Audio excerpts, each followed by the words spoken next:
ভয় থাকলে পারে সেই নেতা কখনো জনগণের হক মারবে না।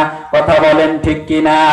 এই সমাজ যদি আল্লাহর ভয়ওয়ালা মানুষ দিয়ে গঠিত হয়, আমার ভাইরা, এই সমাজ থেকে দুর্নীতি, সাদাবাজি, সন্ত্রাসী এই সব কিছু দূর হয়ে যাবে আল্লাহর কোরআনের বরকতে। কথা বলেন ঠিক কিনা?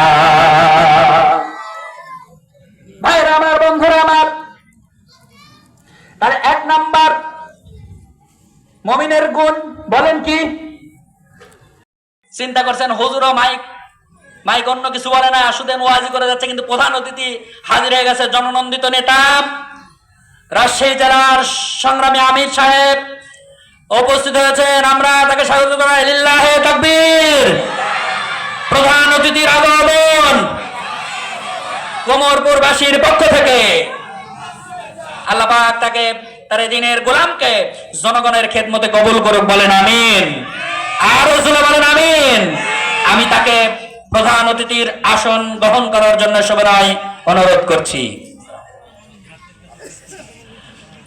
লিল্লাহে তাকবীর। আপনারা মনে হচ্ছে ঝিমে গেছেন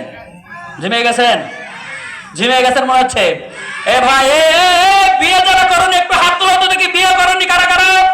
হাত উঠাও যারা বিয়ে করেনি। বিয়ে এই কয়জন? এই সবার বিয়ে হয়ে গেছে? কি ব্যাপার, অবিবাহিত নাই? আল্লাহ তাকবীর দিলে অপমান হওয়া লাগবে। যারা বিয়ে করনি তোমরা, তোমাদেরকে আমি ঘোষণা করছি, আগামী দিনে যদি সুন্দরী বউ পেতে চাও, বিয়ে যদি ভাগ্য নিতে চাও, ভালো বউ নিতে চাও, তাহলে আল্লাহর নামের একটা তাকবীর লাগাও। লিল্লাহে তাকবীর। ওই যে চাচাও তাকবীর দিচ্ছে, আবার বিয়ে করবে নাকি রে বা? আরে ভাই, বলছে বিয়ে তারা করেনি তারা দিবে তাকবীর। অধিকাংশ চাচারা তাকবীর মারছে, তার মানে ঘটনা কি? চান্স না, চান্স